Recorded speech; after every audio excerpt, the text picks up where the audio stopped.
October 1962. President John F. Kennedy urgently addresses the nation. Good evening, my fellow citizens.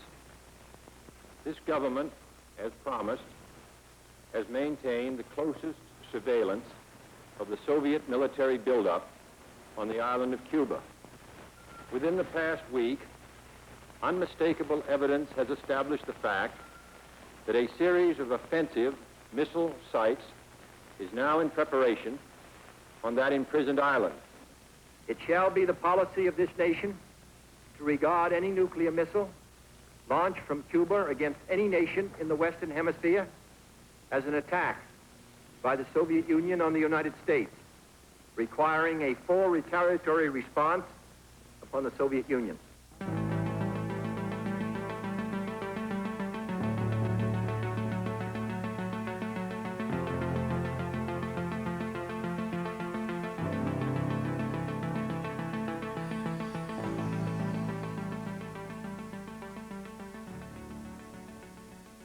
The island of Cuba lies on the north edge of the Caribbean, 90 miles south of Key West, Florida, and some 750 miles north of the Panama Canal. Discovered by Christopher Columbus in 1492, the island was claimed by Spain and remained under Spanish rule for over 400 years. From colonial times to the present, sugar has played an important role in Cuban history. Slaves were used on early plantations and the slave trade flourished. In the early 1800s, American business interests began to dominate the Cuban sugar trade.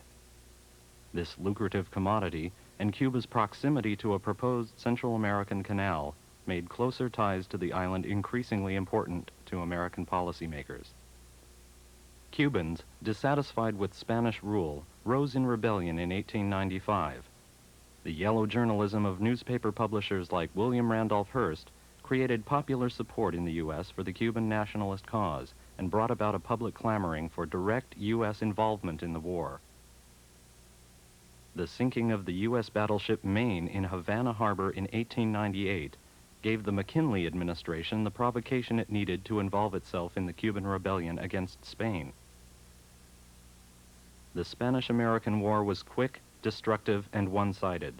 Defeating the Spanish in less than 6 months, the U.S. acquired Puerto Rico, Guam, and the Philippines as a result. Although Cuba gained its independence from Spain, an act of Congress in 1901 made Cuba a U.S. protectorate. The Good Neighbor policy, instituted by President Franklin Delano Roosevelt in the 1930s, allowed Cuba more free rein politically, but the U.S. continued its economic domination of the island. After a 1933 rebellion led by then-Colonel Fulgencio Batista, Cuba was headed by a succession of authoritarian rulers who maintained close ties with American business interests. By 1952, General Batista had seized dictatorial power. During this period, American tourists continued to flock to Havana's beaches, resort hotels, and gambling casinos. Many American dollars were spent in Havana, but most Cubans remained poor and illiterate. Cuban discontent with the Batista regime grew. Fidel Castro, leading a small band of revolutionaries, gained increasing popular support in his efforts to rid Cuba of the tyranny and greed of the Batista regime. On January 1st, 1959, a cheering crowd welcomed the victorious Fidel Castro into the city of Havana.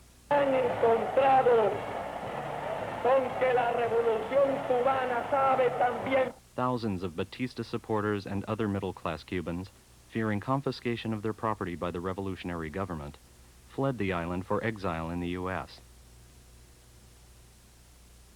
Although he had denounced the U.S. for its role in supporting the Batista government, Castro visited the United States in April 1959, hoping to benefit from improved U.S.-Cuban relations. Suspicious of Castro's intentions, the U.S. government offered Castro neither foreign aid nor official recognition. A year later, in reaction to confiscation of American-owned property, Eisenhower halted U.S. purchases of Cuban sugar. John F. Kennedy was inaugurated as president in January 1961. The new president echoed the Monroe Doctrine in his inaugural address. Let all our neighbors know that we shall join with them to oppose aggression or subversion anywhere in the Americas. Specifically, Kennedy was concerned that Cuba was drifting towards the Soviet Union. Soviet Premier Nikita Khrushchev had already begun supplying economic and military aid to Cuba in the years preceding Kennedy's election. The Eisenhower administration, fearing the spread of communism into the Western Hemisphere, had directed the Central Intelligence Agency to formulate a secret plan to get rid of Castro. 1,500 Cuban exiles trained by the CIA were to invade Cuba and take control of the government. Assured by the CIA that the plan would succeed, Kennedy gave the go-ahead. The Bay of Pigs landing was a complete fiasco. Castro's forces decimated the invaders. The failed invasion was a major defeat for the new president, who accepted full responsibility but remained unapologetic. That the dedication of those who gave their lives shall not be forgotten, and that Cuba must not be abandoned to the communists. And we do not intend to abandon it either. By December 1961, Castro openly declared himself a Marxist-Leninist and allied himself with the Soviet Union. The U.S. now faced the prospect of a Russian-armed communist state only 90 miles from the U.S. border. The Cold War and Soviet-American mistrust were at their height. In this atmosphere of increasing tension, Soviet Premier Nikita Khrushchev built the Berlin Wall to curtail defections to the West. Kennedy began a program of increased civil defense activity and called up reserve forces to active duty. Both countries resumed nuclear weapons testing, breaking a 3-year moratorium. Cuba's ever closer ties to the Soviet Union alarmed many congressional leaders. Several accused Kennedy of not dealing forcefully enough with Castro. With the Soviet Union stepping up arms shipments to Cuba and growing American hostility, the stage was set for a direct Soviet-American confrontation. In Connecticut, the state headed by Horace Seeley Brown and John Alsop would get my vote were I a resident. It is now autumn of 1962. Congressional elections are rapidly approaching, and Cuba is a source of much debate. Several newly arrived Cuban refugees report that the Russians are putting nuclear weapons into Cuba. Though State Department experts doubt the reliability of this information, ongoing aerial reconnaissance provides growing evidence that the Soviets are heavily arming Cuba with non-nuclear weapons. In response, Kennedy strongly warns the Soviets not to send offensive nuclear weapons to Cuba. Khrushchev asserts that the weapons the Soviet Union is supplying are for the legitimate defense of Cuba and pose no threat to the United States. U-2 reconnaissance flights in October bring back a different story. Expert analysts determine that offensive nuclear missile sites are being constructed in Cuba. The missiles could be operational in a few weeks, maybe even days, capable of threatening all of Central America and much of the United States. Informed of this impending crisis on Tuesday, October 16th, Kennedy convenes his top national security advisors in tight secrecy. The president doesn't want news of this crisis to leak until he has decided on an appropriate plan of action. To avoid arousing suspicion, Kennedy keeps to his schedule, meeting with foreign dignitaries and campaigning for Democratic candidates in the upcoming elections. Meanwhile, the advisors meet around the clock. Among them are Secretary of State Dean Rusk, Secretary of Defense Robert McNamara, Attorney General Robert Kennedy, Chairman of the Joint Chiefs of Staff General Maxwell Taylor, and Vice President Lyndon Johnson. The advisors are briefed on the situation in Cuba. Although there are several points of view, all agree that this is a serious matter with grave political and military significance. The overwhelming majority deems it vital that the missiles be removed by force if necessary. All are aware, however, of the very real danger of triggering a nuclear war. Any military action against the missiles in Cuba might provoke the Russians to move against West Berlin or against American missiles based in Turkey. Because of the many risks, Kennedy orders his advisors to deliberate until they reach a consensus. In preparation for any contingency, the Strategic Air Command is put on full alert. Secretary of Defense McNamara orders immediate troop mobilization to be ready in case the president orders an airstrike or an invasion. Florida military bases are rapidly reinforced. Guantanamo Bay, a U.S. military base situated on the island of Cuba itself, is also reinforced and civilians are evacuated. Back in Washington, Kennedy's advisors quickly narrow the discussion down to three basic options. UN Ambassador Adlai Stevenson favors a diplomatic approach. He suggests offering to dismantle U.S. missiles in Turkey for removal of the Russian missiles in Cuba. Former Secretary of State Dean Acheson and General Maxwell Taylor favor an immediate airstrike to knock out the missile bases, followed if necessary by a full-scale invasion of the island. Secretary of Defense McNamara and Attorney General Robert Kennedy support a quarantine of Cuba enforced by a naval blockade. Each of these three positions has strengths and weaknesses. Option 1, the diplomatic approach, may be the least likely to provoke war, but the Russians would appear to gain a victory if the U.S. was pressured to give up its missiles in Turkey. Meanwhile, as negotiations are conducted, there is time for the missiles to become operational. Option 2, an airstrike against the missiles, is the most direct response, but it may not be 100% effective. A full-scale invasion may be necessary to prevent any remaining missiles from being deployed or fired. Estimates are that at least 25,000 American soldiers would be killed in an invasion, not to mention Cuban and Russian casualties. Option 3, the naval blockade, is a limited military action that is more easily controlled than an airstrike. However, some missiles are already in Cuba, and the blockade does not prevent them from being assembled. Further military action may be needed if the blockade fails to achieve the removal of the missiles. On Thursday, the 18th of October, 2 days after learning of the missiles, Kennedy meets as previously scheduled with Andrei Gromyko, the Soviet foreign minister.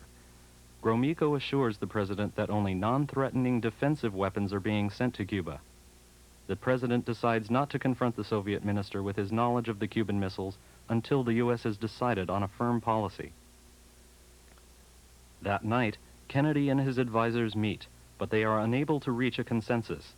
The president, ordering his advisors to deliberate further, leaves for Chicago to resume his scheduled appearances. The advisors return to the conference room to debate this crucial decision.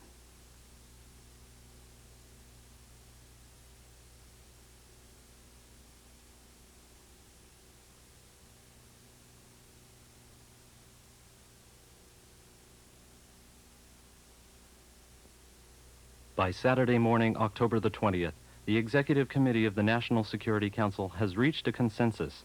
They will recommend to the President a quarantine or naval blockade of Cuba to keep out additional offensive weapons. This plan has one major drawback. The missiles are still in Cuba, and construction on the missile sites will likely continue. However, the blockade will demonstrate American determination while still offering flexibility. It is a limited use of military force that can be increased if necessary.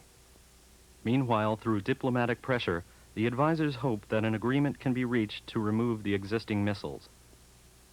The president is summoned and cancels the remainder of his campaign trip to Chicago, claiming he has a cold. Kennedy agrees with the policy advocated by his advisors and orders steps to prepare the blockade and to inform the NATO allies of the situation. Although no details have been leaked to the press, there is widespread concern that something is brewing in Washington. Monday night, October 22nd, the President speaks to the nation. I have directed that the following initial steps be taken immediately. First, to halt this offensive buildup, a strict quarantine on all offensive military equipment under shipment to Cuba is being initiated. All ships of any kind bound for Cuba, from whatever nation or port, where they're found to contain cargoes of offensive weapons, be turned back. I have directed the continued and increased close surveillance of Cuba and its military buildup. Should these offensive military preparations continue, thus increasing the threat to the hemisphere, further action will be justified. I have directed the armed forces to prepare for any eventualities. Third, it shall be the policy of this nation to regard any nuclear missile launched from Cuba against any nation in the Western Hemisphere as an attack by the Soviet Union on the United States, requiring a full retaliatory response upon the Soviet Union. Not everyone agrees the President is doing the right thing.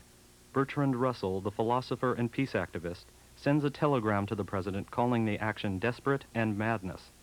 There are also demonstrations abroad and on college campuses in the U.S. Others, including some conservative members of Congress, think the action is not strong enough. Polls show, however, that the American public overwhelmingly supports the president. I'd hate like heck to see us go to war, but if it's necessary to prevent a nuclear war, I think the action has to be taken at this time. Well, I think it's high time we stop Russia from having things her own way. I know that some action should be taken, but he's going to have to tread very lightly, short of war. Across the nation, people react with near-panic runs on supermarkets. Shelves are stripped of canned goods and other supplies. Many families are stocking homemade bomb shelters, just in case the worst happens. Meanwhile, America's NATO allies, Great Britain, France, and West Germany, have been shown the missile photographs and agree to support the U.S. blockade. The U.S. also acts to secure the support of Latin American nations. Secretary of State Dean Rusk meets with the Organization of American States. With Cuba absent, the vote comes in, unanimous support for the U.S. blockade. The American position is greatly enhanced by this show of solidarity. Kennedy sends a letter to Khrushchev telling him that the U.S. has full hemispheric support for the removal of the missiles. Military preparations for the blockade are begun in earnest. I have taken the necessary steps to deploy our forces to be in a position to make effective the quarantine.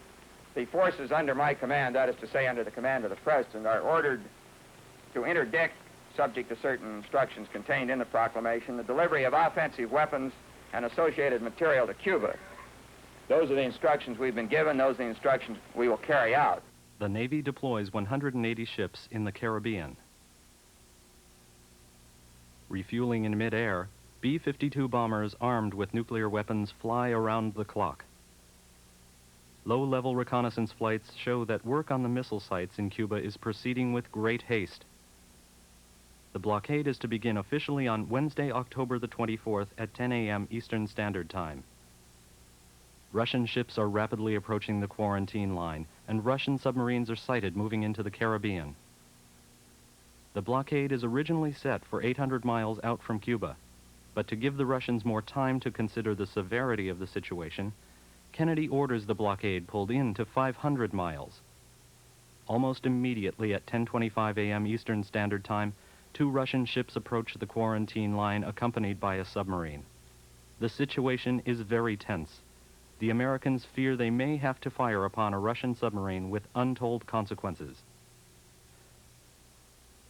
At the last minute, news comes that 14 Russian ships have stopped dead in the water and some have turned back toward Russia. Kennedy, still hoping to give the Russians more time, instructs the Navy not to hinder any Russian vessels.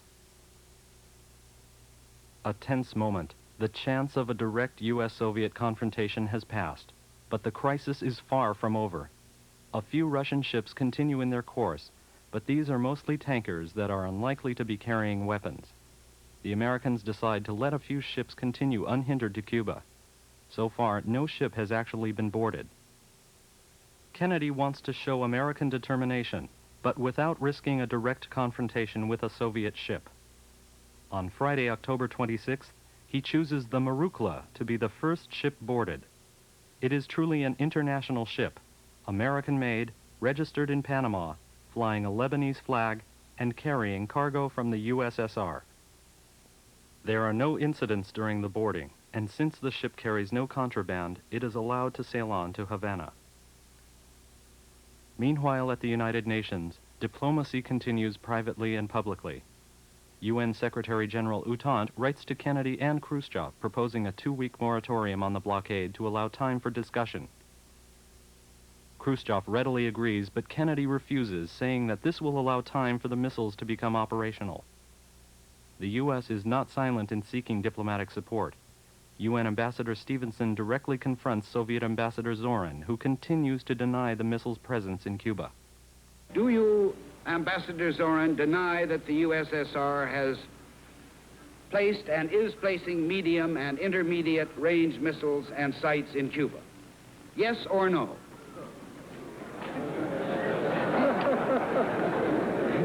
You will have your answer in due course.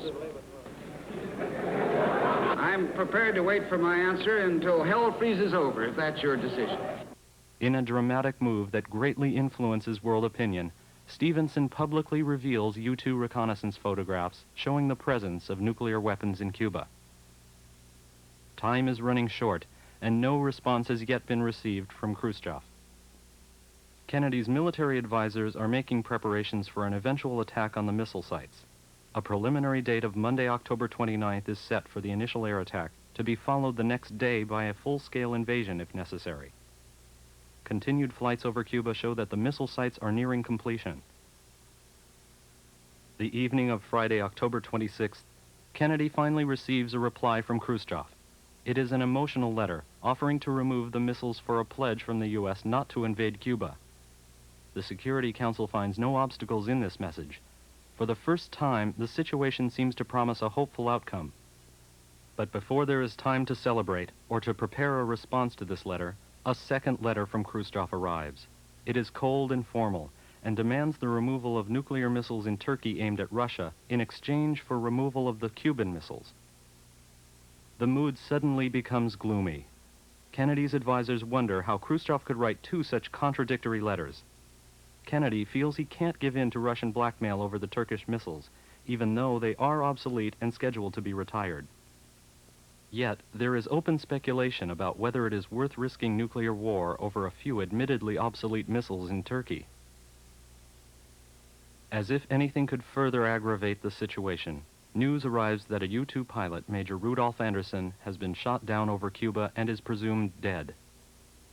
This adds even more pressure for retaliation, at least against the anti-aircraft missile sites.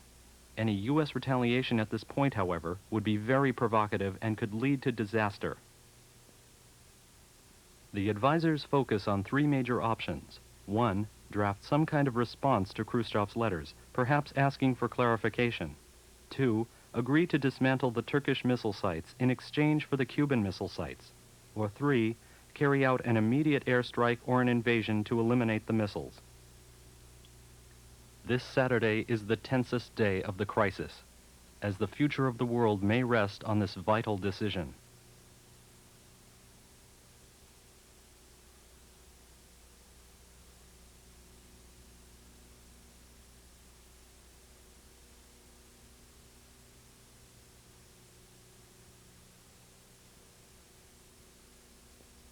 The State Department, headed by Dean Rusk, proposes a hardline response to Khrushchev's letter, ruling out a trade of U.S. missiles in Turkey for the Russian missiles in Cuba.